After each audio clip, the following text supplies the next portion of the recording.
Hello, and welcome to our fourth quarter strategy review. We met on September the 28th via Zoom again.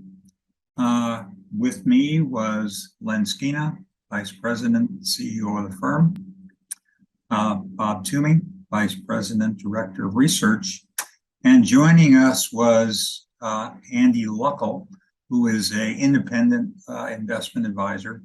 And it was very helpful in terms of his views, especially on the international markets and on the monetary markets and the strength of the dollar, which were all areas that we covered in the meeting.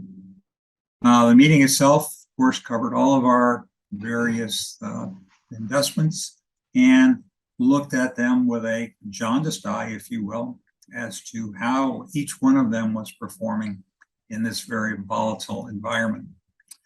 So I will now switch it over to Bob to talk about the U.S. markets. Thanks a lot, Stan. So as Stan just mentioned, yes, it's been a very volatile, turbulent 2022.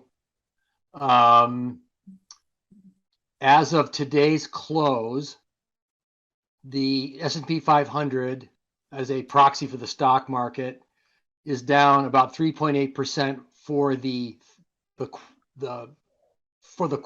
last 3 months, and is down year to date just under 24%.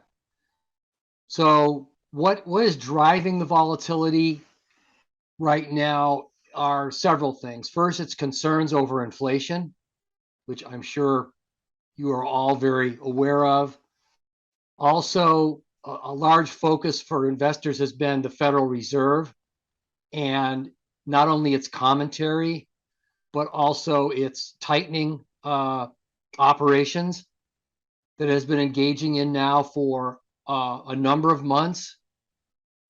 Tighter conditions that are brought in by the Fed tends to have a negative effect on valuations for financial assets, such as stocks and bonds. And that's why this is putting pressure on the PE multiples and the prices for all financial assets. Also, there's been some concerns over the economy, the concerns that it may be slowing, and this might potentially have a negative impact on corporate earnings, which are the primary driver of stock prices.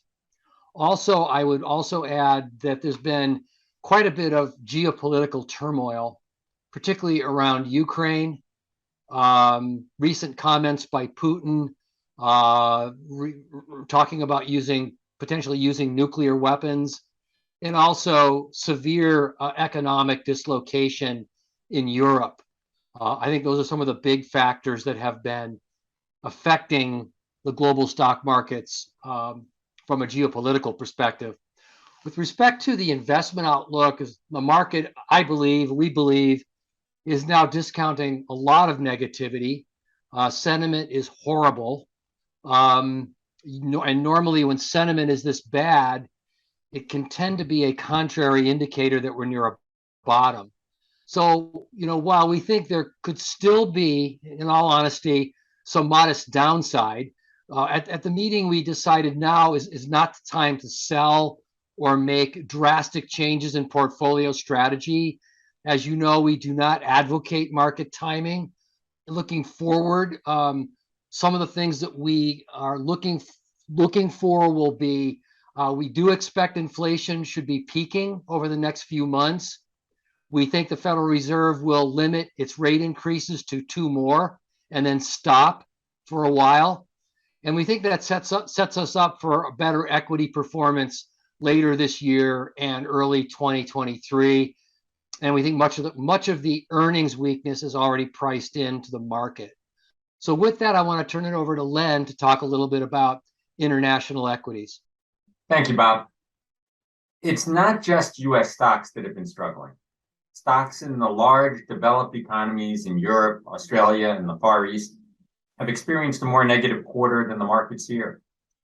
European markets are facing significant supply-side inflation issues, particularly with respect to energy, and they face additional headwinds that a strong US dollar makes US goods more expensive. Still, we do believe that, like in the US, those stocks have already taken much of the hit that they're going to take. So for the quarter, we are maintaining our allocation to those developed market stocks at a level just a bit lower relative to normal than our US allocation. We do not feel comfortable getting into emerging markets at this time. So continue to represent the international segment of the portfolio exclusively with stocks from the developed markets. Now I'd like to turn it to Stan to talk about REITs. Thanks, Len. REITs are an area that, again, we have continued to like primarily because of their pass-through nature on their dividend and a relatively high dividend yield. Of course, the REIT portfolio itself covers all forms of REITs with the exception of mortgage REITs, but it covers large apartment buildings, it covers large shopping centers, and it also covers commercial buildings. We definitely looked at the fact that people are going back more to work, which may benefit the office portion of the REIT portfolio.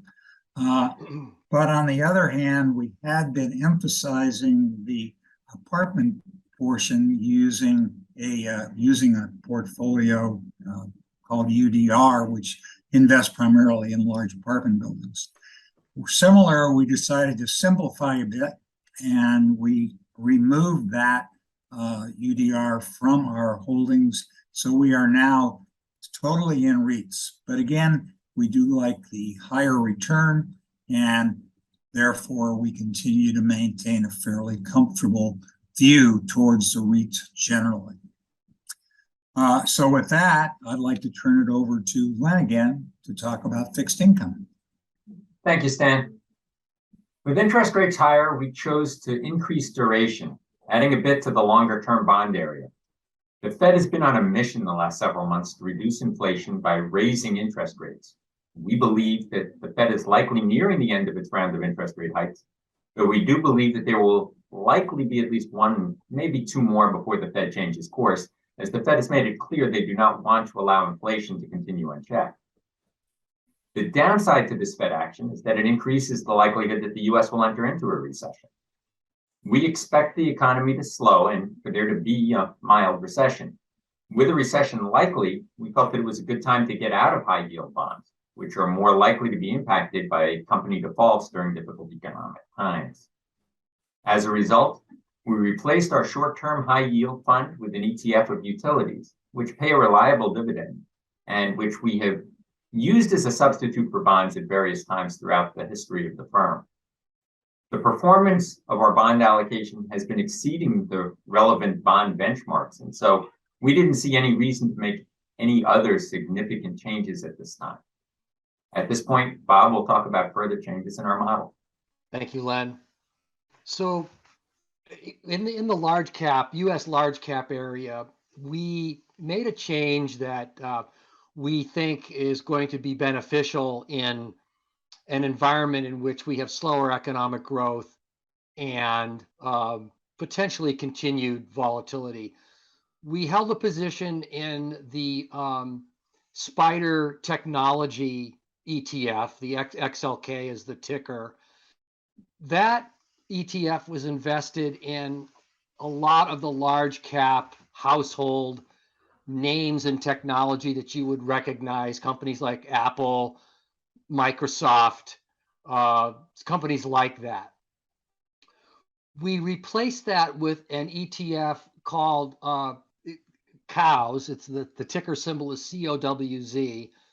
It's the Pacer high cash flow yield, high free cash flow yield ETF.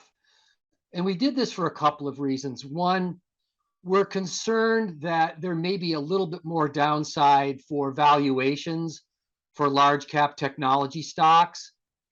And there may be a little bit more pressure in this area for the remainder of the year. And we felt that the addition of the high free cash flow yield ETF, again, the sort of euphemistically known as COWS, and that is a reference to the financial reference to cash cows. We believe that this ETF, which is focused on companies that generate very high free cash flow will hold up better in a more volatile environment. We think it also gives us higher exposure to the value-oriented segment of the market, which we believe will continue to outperform in a volatile environment, or one in which valuations are still being pressured for technology stocks. We also, in the commodities area, we added a small position in the XLE, which is the SPDR Energy ETF. It includes companies that are mostly focused on fossil energy sources, but we believe that going into the winter months, we believe that there will be more stress on supply, and we think that not only will energy stocks benefit from that, but they also carry lower valuations, which gives us sort of increased exposure in the value-oriented segments of the market. As Stan mentioned, we did drop our holding in REITs in UDR to give us broader exposure across the whole REIT sector. We think that that's a better strategy right now. And we also maintained our position in the IHDG, which is the WisdomTree hedged international ETF that actually hedges for foreign currencies and has outperformed significantly over a long period of time, and has been enhancing our return exposure, or our returns in the international equity area. So with that, I'll turn it back to Stan for some closing comments. Thanks, Bob. And thank all of you for tuning in again. As you can see, we definitely took steps to improve the amount of return in the portfolio. And we think that's important. Of course, with interest rates going up, the badly maligned bondholders are actually going to be getting some better return on bonds as well. So again, those are things that we definitely were trying to emphasize throughout all of our strategy this quarter. We always do look ahead towards what happens if, and in that area, the triggers, which again are always a part of every quarterly session, but used very infrequently. But this time we decided to go ahead and use the Michigan Consumer Sentiment Index, which we've used before, and actually it dropping had caused us to reduce exposure a couple of quarters ago. But we are looking at that as a positive, but looking forward to possibly that going up. If it exceeds 70, which is quite a ways from where it is now, then we would consider that a positive index move, and we would look towards increasing our holdings at that point.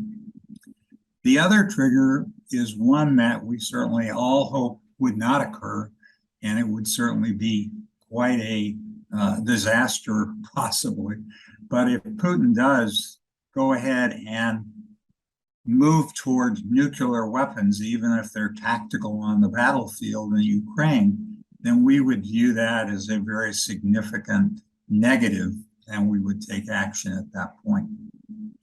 So with that, again, thanks for tuning in. We hope you'll tune in again, and we'll talk to you again next year.